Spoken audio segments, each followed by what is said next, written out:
Good morning! Welcome to episode 21 of our City Walk and Talk with yours truly, Dr. Rojo.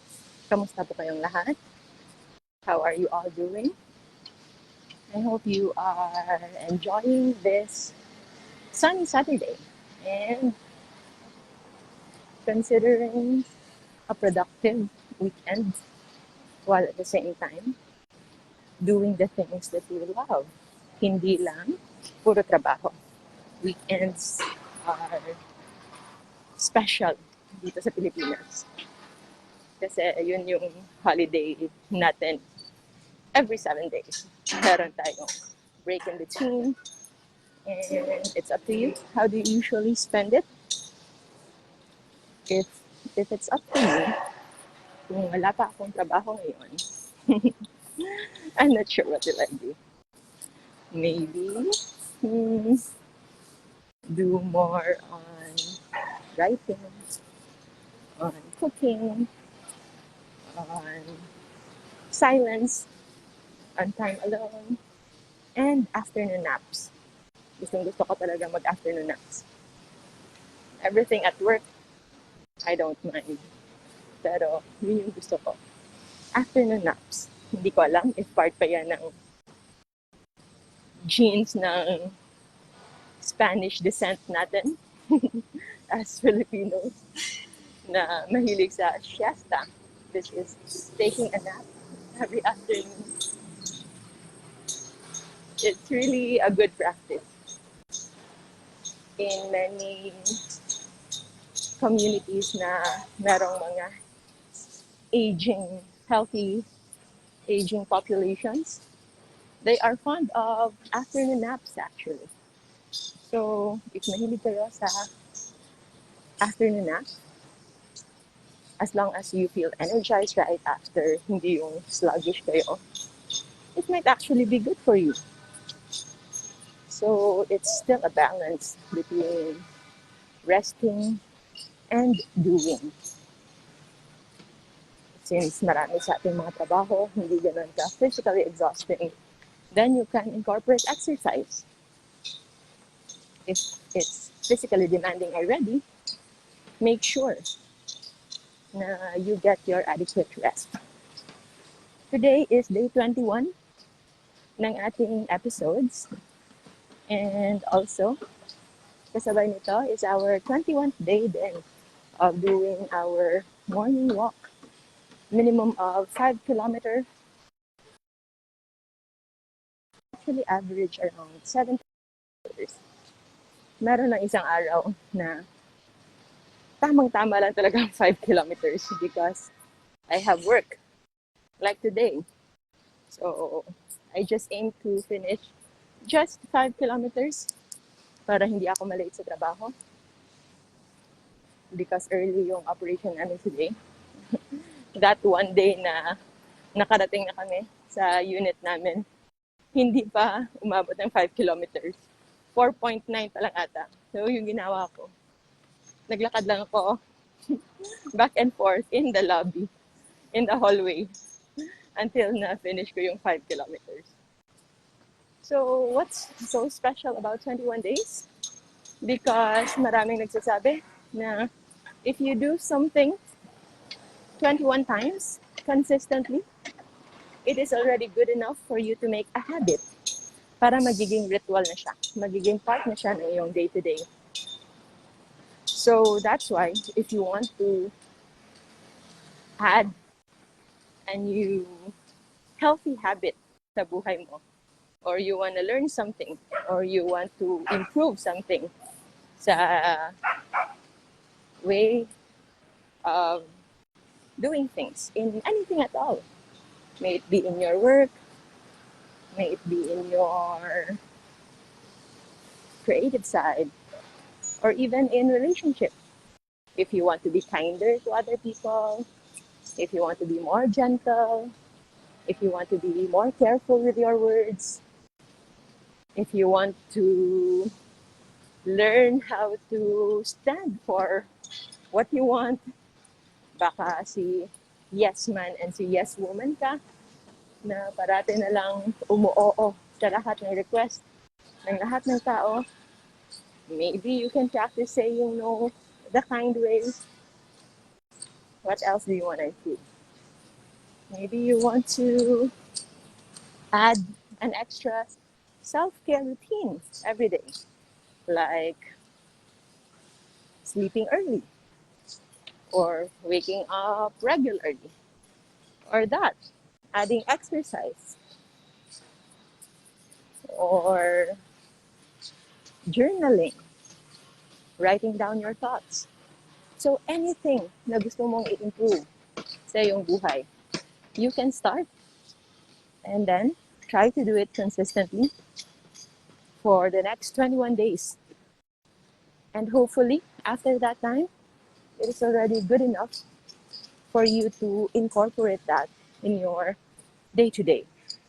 Sometimes we feel so okay na sa buhay natin, on how we live, on how our everyday goes, yung okay lang. Merong tamang-tamang saya, merong tamang-tamang challenges, and at the end of the day, you feel satisfied somewhat.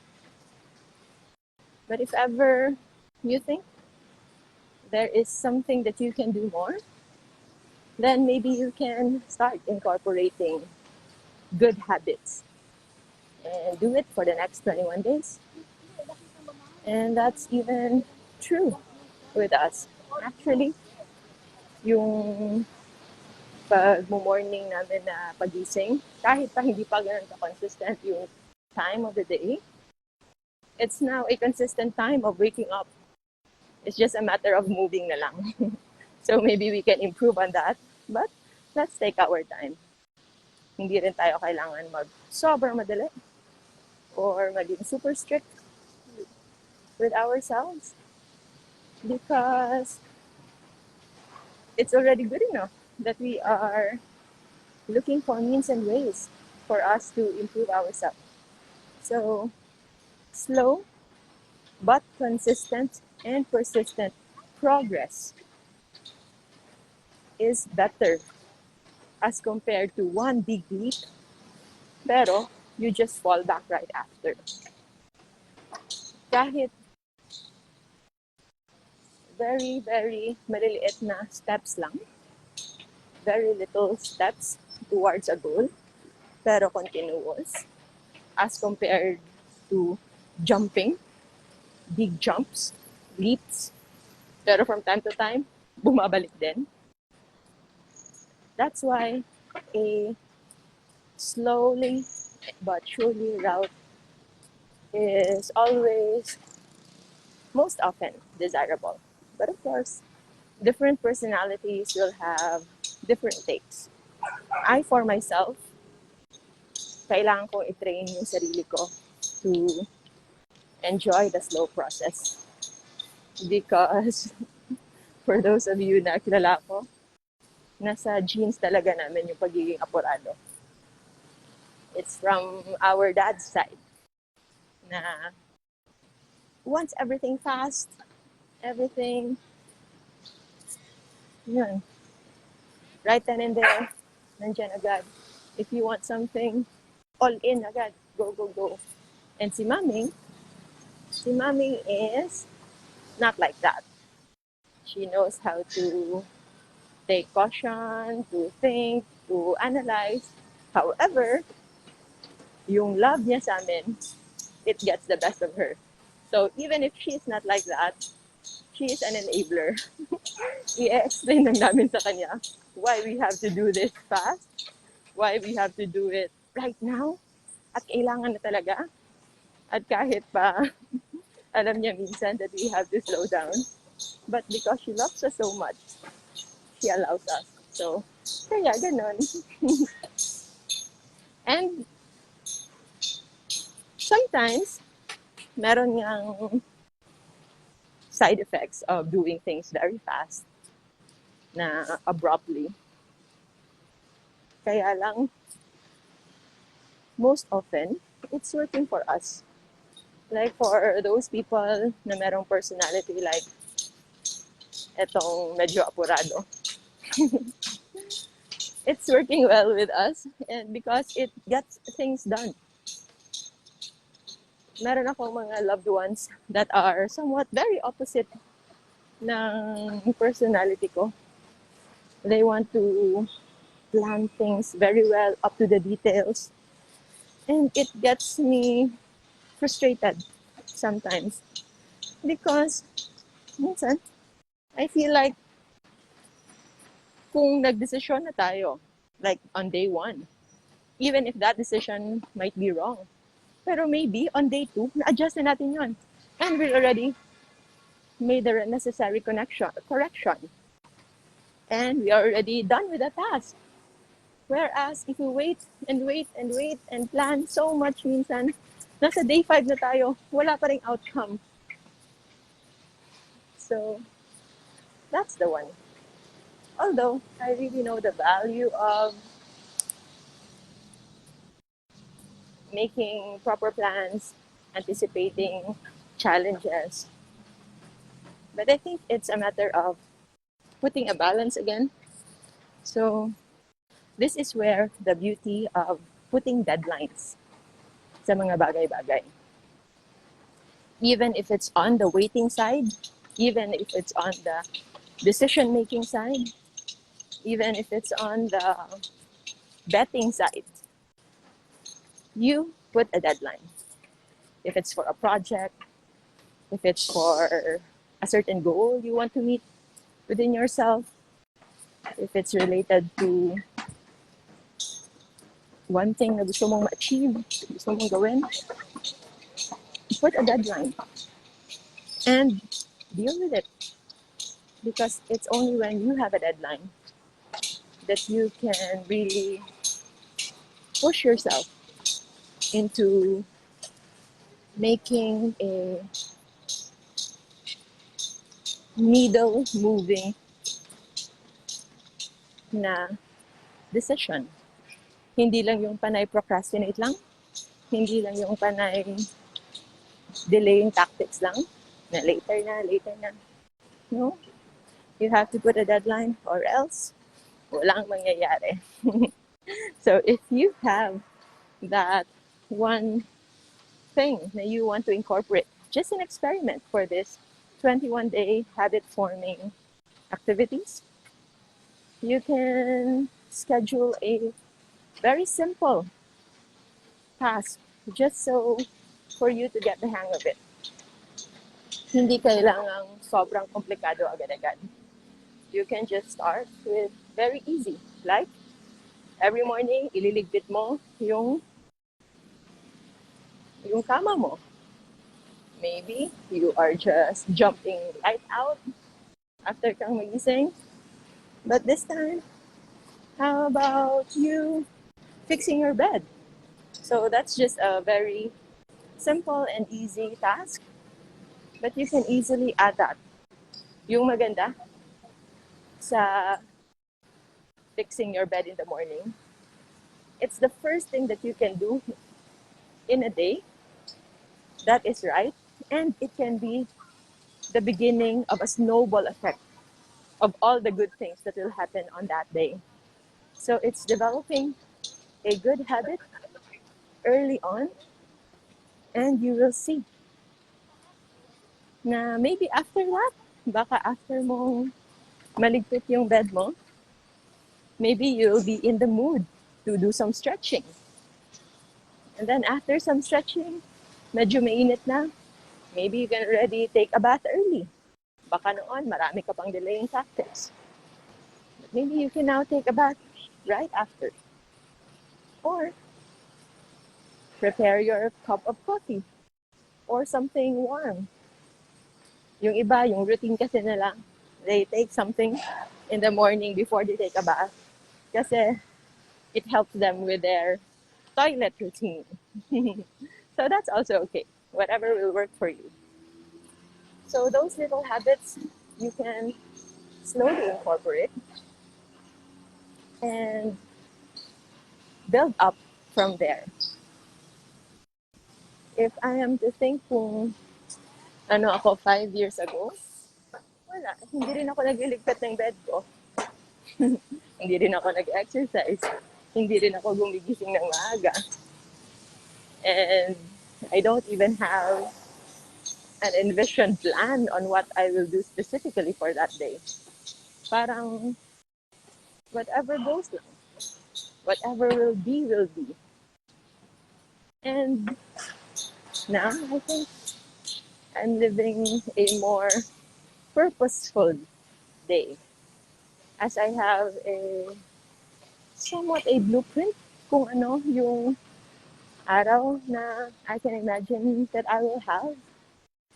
But still, after doing my part, doing the necessary preparation that I need to do, I still let go. Part of that is still whatever will be, will be. Because only when we accept that we cannot control everything and we have the capacity to be open to changes, to be open to adjustments that are beyond our control, it's only then that we can also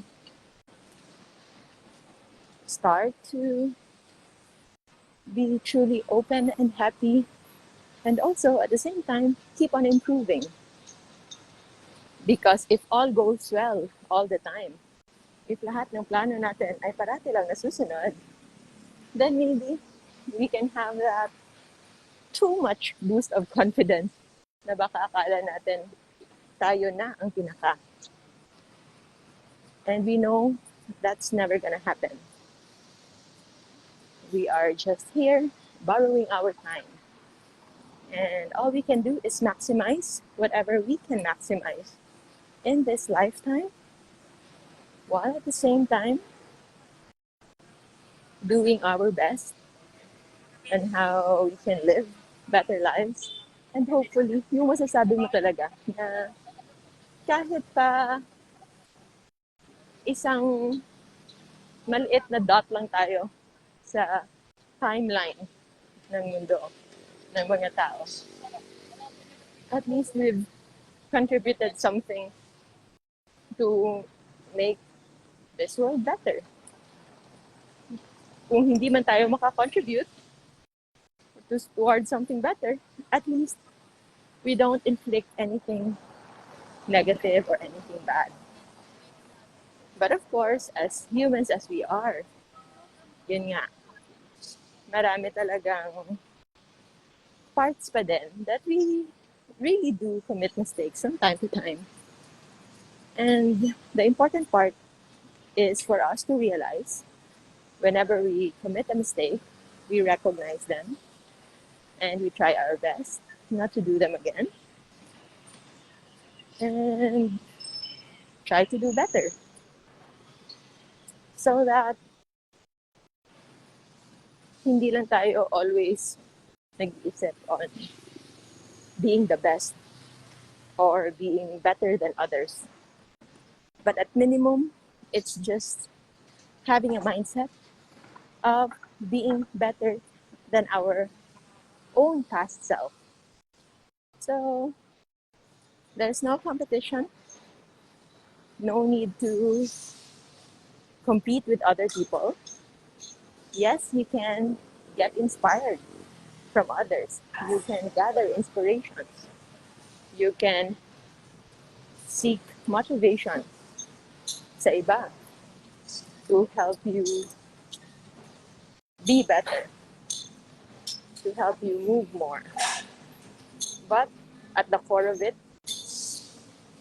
don't let that supposedly inspiration pull you down. Okay? You make that sense of others a positive side, which is just for inspiration and motivation, but not for competition. And the only thing that you need to compete with is yourself. So as long as you are better than your previous self, and that's okay. I know there will be times that you feel na parang nag-regress kayo, like you somewhat regress na mas okay kayo last year than this year. But try to not be discouraged. Meron lang talaga mga panahon that maybe there are setbacks. And just accept that. What you can do is acknowledge na the fact that you've encountered that setback, yun yung tawag nilang 1 step forward, 2 step backwards. Kahit pa ganyan yan, try to still be grateful. Magpasalamat pa rin. At least 2 step backwards lang at hindi 3 or 4 steps back. Kasi baka if hindi yun na nangyari, maybe you're in even worse situation. And that is really possible. Hindi lang yan basta kwento-kwento lang to make you feel good. That's really possible. And that mindset to appreciate where you are and to always have this opportunity to start anew. Yung parang, this is my new beginning. This is from this day on, this is where I will do better, and I will do purposely, and I will do consciously, and I'll become more mindful. And who knows, maybe this time, eto na yung sweet, beautiful spot where you can almost perfect kung ano man yung na-miss mo last time. Thank you, Rochelle, Renante, Rick, and all of you who are listening right now. 21 days, and it's now February 19th, so we only have 9 days left before the end of February, and that's also 9 days left of our episode. So all in all, hopefully it's going to be a full 30 episodes to complete a month, and so that later on you can actually just review kung ano man yung mga napag-uusapan natin, just enough to complete a month long of conversation, of bits and pieces, of anything under the sun. Sana lang, I have to be out of town in the next few days. Medyo malayo yon, but I hope merong signal doon. If ever, we will just do a recording because for sure, makakapag-walk pa rin tayo. Hindi nga lang natin alam kung saan exactly. But with that, we try our best to be with you consistently when we can. So I think that's it for today because I have to go back. Hello, Beth! And kailangan ng magtrabaho. And it's also just about 3.75 kilometers. Sakto lang, an hour way back. 1.5 kilometers to complete the 5-kilometer walk for the day. So maraming salamat, everybody. Thank you so much for being with us today. Have a good weekend ahead. Have a good night for those of you who are still nighttime pa. Maraming salamat. I'll see you again in our next City Walk and Talk. Maming is actually here, and also Rochelle, and of course Admin Chat, but we are on different pace aming walk and run. So maraming salamat, everybody. See you again next time. Bye-bye! Nandiyan na sila. Bye-bye! Bye-bye na.